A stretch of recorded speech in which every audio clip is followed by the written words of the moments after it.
তাহলে একজন মানুষের বাসায় গেলে তার দরজায় জোরে জোরে বাইরানো এটা বেয়াদব। সাহাবায়ে কেরাম রাসূলুল্লাহ সাল্লাল্লাহু আলাইহি ওয়াসাল্লামের দরজায় নক করতেন নখ দিয়ে। তো দরজায় আঘাত যদি নবীজি নখ দিয়ে করতে বলে, তা আপনার সামনে একটা 7-8 বছরের বাচ্চা বা 25 বছরের একটা ছেলে, তাকে কিভাবে আঘাত করতে হবে এটা ভাই আপনি কিয়াস করেন। উস্তাদকে জীবনে কখনোই ছাত্রকে মারার এজাজত দেওয়া হয় নাই। যেই দিন থেকে উস্তাদের হাত থেকে শাসনের লাঠি কেড়ে নেওয়া হয়েছে, ওই দিন থেকে ছাত্ররা বেদব হয়ে গেছে। এটা ফালতু কথা। কি কথা? এই কথা ব্রেনেই আনবেন না। আমাদের একটা আলোচনা ছিল যে আমরা আমাদের ব্যবহার কি হবে। প্রত্যেক মিটিংয়ে আমরা আধা ঘন্টা ব্যবহারের তালিম হবে। ব্যবহারের কি হবে ভাই? এখন দেখেন, ব্যবহারের ক্ষেত্রে দরজায় করাঘাতের আদব, ইসলাম আদবের ক্ষেত্রে কত ডিপলি চিন্তা করে, তা আমিও আমার ছাত্রের ক্ষেত্রে এই আদবগুলো আমি ডিপলি চিন্তা করি। একবার এক মহিলা হযরত আহমদ ইবনে হাম্বল রহমতুল্লাহ আলাইকে কিছু একটা জিজ্ঞেসের জন্য তার বাড়িতে এসেছিল। আহমদ ইবনে হাম্বল রহমতুল্লাহ আলাই তখন ঘরে ছিলেন। মহিলাটি তার দরজায় কিছুটা জোরে আঘাত করে। তিনি বের হয়ে বলেন, মনে হচ্ছে কোনো দারোগা এসেছে। তাহলে একজন মানুষের বাসায় গেলে তার দরজায় জোরে জোরে বাইরানো এটা বেয়াদব। এটা কি ভাই? তাহলে কত ডিপলি ইসলাম শিষ্টাচার রক্ষা করার কথা বলছে। তাহলে ক্লাসে গিয়ে যে আপনি বিস্কি দেন, হ্যাঁ এমন করেন। আজকে হেস্তানের হুজুর ভাই আকল হইতে হবে। কি হইতে হবে? আকল না হইলে দেখেন, গত 2-1 দিন আগে ফেস দ্য পিপল একটা ভিডিও আসছে না, এক হাফেজের পিডিত আছে, আসছে না 2-1 দিন আগে। আমাদের আজকে হেস্তানা হুজুরে ঠিক ওই ক্যাটাগরি মানে নেই, মানে উনি ওনার এই অ্যাটাক, উনি যে অ্যাটাক করছে ছাত্রকে, অ্যাটাকটা ওই অ্যাটাক এমন করতেছে কি মানে নেই, কিন্তু কি করে নেই। এখন আপনাকে খেয়াল রাখতে হবে, একজন অভিভাবক যদি এসে তার সন্তানের ফুটেজ চায়, এই ফুটেজটা দেখা তার একটা অধিকার। যে ভাই আমার বাচ্চার ফুটেজটা দেন, তার কি ভাই অধিকার আছে না, আমার বাচ্চার ফুটেজটা আমি দেখবো। এখন আপনার অ্যাটাক, আপনি যে তাকে অ্যাটাক করছেন, এই অ্যাটাকটা যেন অসৌজন্যমূলক না হয়। দরজায় জোরে আঘাত দিছে, ইমাম আহমদ বিন হাম্বল বলছেন দারোগা আসছে। কি আসছে? আর একটা বাচ্চাকে আপনি কিভাবে অ্যাটাক করবেন? এখন আপনার কাছে বলতে পারেন যে হুজুর আমার সারাদিন পড়াইতে হয়, আবার এখন কি করবেন ভাই সিস্টেমে, আপনি এই সিস্টেমে পড়ে গেছেন, আমি এই সিস্টেমে কি, আমরা সিস্টেমের বাহিরে যাওয়া সম্ভব না। সিস্টেমের বাহিরে যায় পাগল, সিস্টেমের বাহিরে কে যায়? পাগল যায়। সুতরাং এই সিস্টেম যেহেতু আমরা চেঞ্জ করতে, দেখেন আমরা কিন্তু চেঞ্জ করে আনার চেষ্টা করছি। কি চেষ্টা করছি? এখনো অনেক মাদ্রাসা এমন আছে, হুজুররা সকালে ফজরের পরে ক্লাস শুরু হয়, 11টা-12টা পর্যন্ত ক্লাস হয়, আবার 2টাতে ক্লাস শুরু। ঠিক নেই হুজুর? আমাদের মাদ্রাসা কিন্তু এমন ছিল, আমরা এই ক্লাস নিয়ে গেছি আপনাদের কয়টায়? কথা পায় না, সেই 5টায় 4টায়। মধুবাগ শাখায় একটু সিস্টেম লসের কারণে একটু সময় কম পাওয়া যেত, এটা গুরুত্বপূর্ণ। তা আপনি এখান থেকে আমরা যে ছাত্রের সাথে তাহলে আমার ব্যবহারটা কেমন হচ্ছে। যে জায়গায় দরজায় জোরে আঘাত দিলে ইমাম আহমদ বিন হাম্বল কি হয়ে গেছে? ইমাম আহমদ বিন হাম্বল যদি রাগ হইয়া দারোগা বলতে পারে, তাহলে আমার অভিভাবক সে তো আমাকে মারবে, এটা সহজ। কি আহমদ বিন হাম্বল দারোগা বলছে, আমি তার বাচ্চাকে যদি এমন দারোগামূলক আচরণ করি, তাহলে বর্তমান সময়ের অভিভাবক আমাকে মারতে আসবে, এটা কেয়াস। এটা কি ভাই? মারবে না, এটা খেলাফে কেয়াস। সাহাবায়ে কেরাম রাসূলুল্লাহ সাল্লাল্লাহু আলাইহি ওয়াসাল্লামের দরজায় নক করতেন নখ দিয়ে। কি দিয়ে? নখ দিয়ে, মানে এরকম এরকম। তাহলে দরজায় নখটা এত সহজ সাবলীল, তো বাচ্চাকে ধমক দেওয়া, বাচ্চার সাথে আচার ব্যবহার কত সহজ সাবলীল হওয়া দরকার। ঘরের লোকজন যখন দরজার পাশে অবস্থান করবে, তখন আস্তে দরজা করাঘাত করতে হবে। আর যদি দরজার পাশে কেউ না থাকে, বরং দূরে অবস্থান করে, তাহলে কিছুটা জোরে আঘাত করা যাবে, যাতে তারা আওয়াজ শুনতে পান এবং তাদের নিকট এই আওয়াজকে অত্যাধিক জোরে বলে মনে না হয়। ভাই দেখেন, একটা দরজায় আঘাতের আদব, তাহলে 8 বছরের একটা শিশুর গায়ে আঘাতের আদব কি হইতে পারে? এটা কিসের আদব রে ভাই? একটা দরজায় ইসলাম বলছে তুমি নখ দিয়ে আঘাত করবা। আর 8 বছরের একটা বাচ্চাকে আমি আর কি বলবো, বলার ভাষা নেই নাকি, থাপ্পড় দিয়ে রক্ত বের হয়ে যায়, কান তবদা লেগে যায়,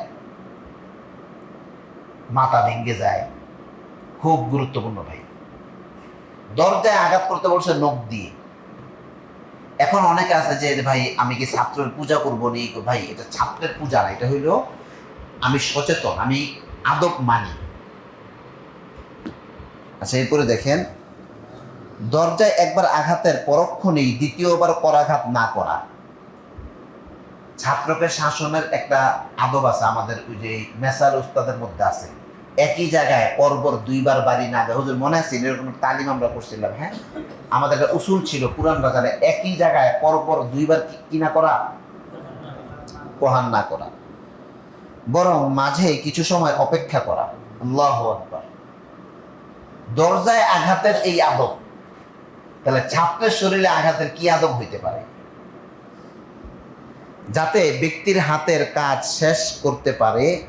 আচ্ছা, সময় অপেক্ষা করা উচিত, যতটুকু সময় 4 রাকাত নামাজ পড়া যায়। চতুর্থবার করাঘাত করবেন না, রাসূলুল্লাহ সাল্লাল্লাহু আলাইহি ওয়াসাল্লাম বলেছেন। আচ্ছা, করাঘাত করে এমনভাবে দাঁড়িয়ে থাকবেন না যে দরজা খুললেই আপনি তার মুখোমুখি হয়ে যান। করাঘাত না করে নাম বলা, সরাসরি আপনার নাম, অনেকে বলে কে, কয় আমি। হাদিস এটা নিষেধ, আমি বলা যাবে না, এটা আদব ভাই।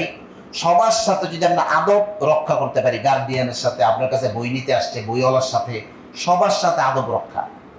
আমরা কিন্তু প্রতিষ্ঠান নতুন করে ঢেলে সাজানোর পরিকল্পনা করছি, দারোয়ান থেকে শুরু করে সবকিছু আমরা কি করব, ঢেলে সাজাবো। সব কিছু আমাদের স্মার্ট হবে, শিক্ষকদের কথাবার্তা, আচার ব্যবহার, বসার জায়গা সব স্মার্ট।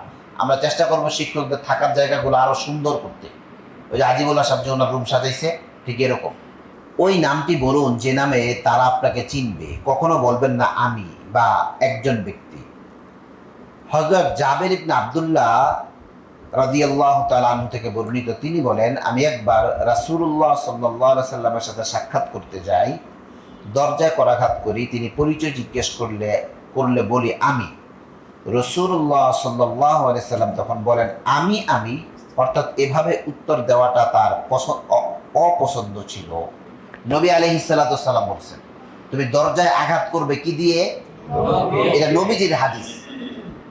তো দরজায় আঘাত যদি নবীজি নখ দিয়ে করতে বলে, তা আপনার সামনে একটা 7-8 বছরের বাচ্চা বা 25 বছরের একটা ছেলে, তাকে কিভাবে আঘাত করতে হবে? এটা ভাই আপনি কিয়াস করেন।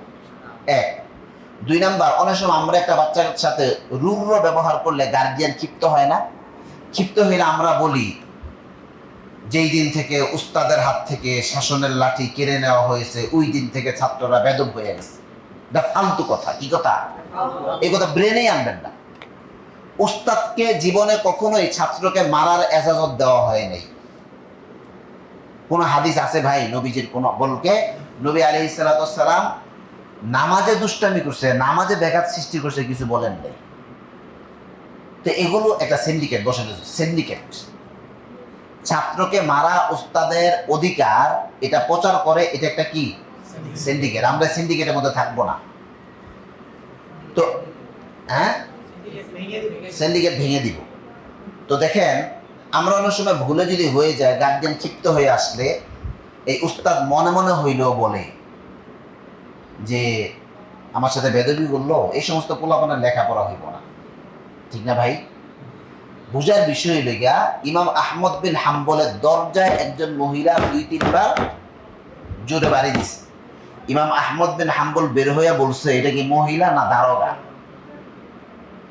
তো ইমাম আহমদ বিন হাম্বল যদি জোরে দরজায় 2-3 বার করাঘাত করার কারণে বিরক্ত হইতে পারে, আমরা একজন মানুষের একটাই বাচ্চা, আর বাচ্চা হবে না।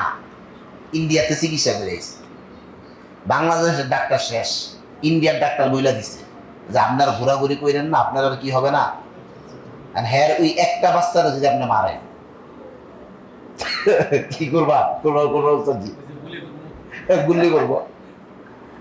তাহলে কুরবানি কুরবানি দিয়ে দিব। আচ্ছা, আমরা আরেকটা উদ্যোগ নিয়েছি ইনশাল্লাহ, সেটা হইলো আমরা একটা মুশকিল আহসান টিম, মুশকিল আহসান টিম আমরা তৈরি করব। এই মুশকিল আহসান টিমের কাজ হইল যে কোনো ধরনের দুর্ঘটনা এই মুশকিল আহসান টিমে, যেমন এই যে হুজুর আপনার নাজারা হুজুর গেছে গা, হ্যার বাড়িতে কে যাবে? হেসকানা হুজুর হ্যার বাড়িতে কে যাবে? আমরা যাবেন, উনি যাবে, আমি যাব। এই মুশকিল আহসান টিম পাঠিয়ে দিবেন, মুশকিল আহসান টিম গিয়া সমাধান করবে। এই টিমের আমির সাহেব আমাদের আল্লামা মতিন উস্তাদ জি, এক নাম্বার। ওনার সাথে দুইজন সহযোগী আছে, একজন আমাদের সাদিক সাহেব, উনি বড় আলেম, উনি মুক্তাজায় হাল বুঝবে।